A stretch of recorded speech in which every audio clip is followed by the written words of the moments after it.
Hello, I'm Henry Becker, Director of Research with Lighthouse Wealth Management. In this video, we're going to talk about the riveting world of yield curves and interest rates. So with that said, let's jump over to my computer where we can take a look at a few graphs. All right, so welcome to my desktop.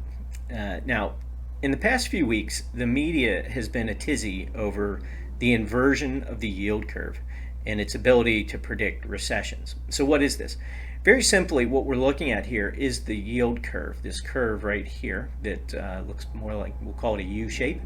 And what it is it's showing you the different rates of interest that one would earn on different maturities over time of U.S. government bonds.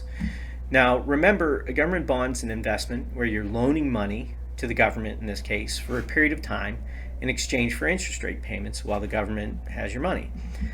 Historically, when the yield curve is inverted like this, where short-term rates are higher than longer-term rates, especially where the 3-month and the 2-year are higher than the 10-year, this has been a indicator the recession is not too far off. Now, keep in mind, a typical yield curve would look like, I'm not going to draw it, but I'm going to draw it with my pointer. A typical yield curve would be where shorter term rates are lower and they get higher as you go further out in years of maturity to the point where it flattens off a little bit between the 20 and 30 year. Now, in the real world, that's what it should look like. Why? And the reason for that is for one to lock their money up for longer periods of time, you would seek a higher interest rate. Historically, this happens where we have an inversion, and there's different reasons why short-term rates get higher than longer-term rates. But the reality is, in today's world, this interconnected world that we have, global economy, it plays into what's happening with our yield curve. And more or less what we have to look at is what interest rates are like around the world. So if we look at this other chart where we have different countries, their benchmark rate, and then also their 1, 10, and 30-year bond interest rates, we can see there's a lot of red on here. And what the red is negative interest rates. Okay, and negative rates result from central banks in certain countries looking to get their subject banks to loan money out.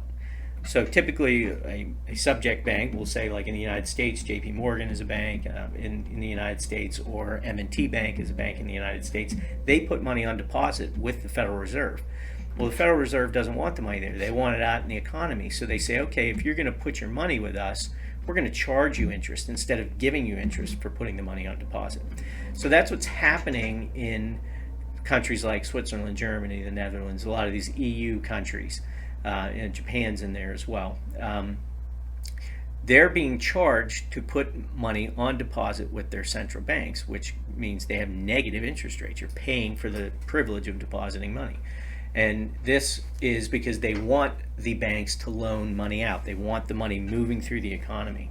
So by taking rates negative in so many places, the U.S. is left as one of the only creditworthy nations with a positive yield curve.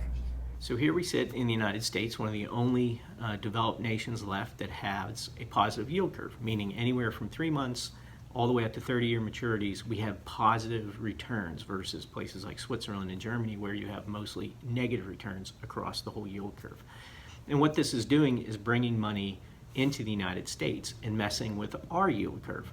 And when I say messing, I mean right now the 20 and 30-year bonds typically would be higher than they are right now.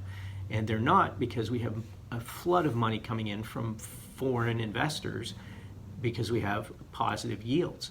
So they're looking for yields, they're finding it here, and they're investing here, which as they put more money into U.S. government bonds, it pushes up the prices, which means yields come down. So the yield curve definitely in the long end is being affected by foreign investors. We also, I'm sure U.S. investors are moving in there as well because the Fed is pushing down interest rates in this country as well, which means people are going to go further out on our yield curve, investing in longer dated maturities. Look, the reality is the current struggles with interest rates and yield curve are all a result of the economic experiment that has been around the globe since 2008. having a zero interest rate policy in the United States for 10 years, negative interest rates around the world. This is all historically unprecedented. 5,000 years of recorded history of interest rates going as far back as Mesopotamia and ancient Egypt. Quite frankly, we have very detailed interest rate information out of England. In their 300-400 years that they have of recorded history, their interest rates have never been this low. So to think that the inversion of the yield curve in the current environment is going to tell us that a recession is so many months off, it's kind of hard to imagine because we're in unprecedented territory. It's just hard to make those things line up. Maybe it is, maybe it isn't. So the reality is it's all fluid. It's global in terms of what's happening with our yield curve and other countries' yield curves. It's all interdependent upon one another. So I hope this video gives you a little more understanding of what you're seeing in headlines with interest rates and yield curves and so forth. And as always, if you have any questions, issues, or concerns, please feel free to reach out and talk to somebody here at Lighthouse. Thanks, and have a good day.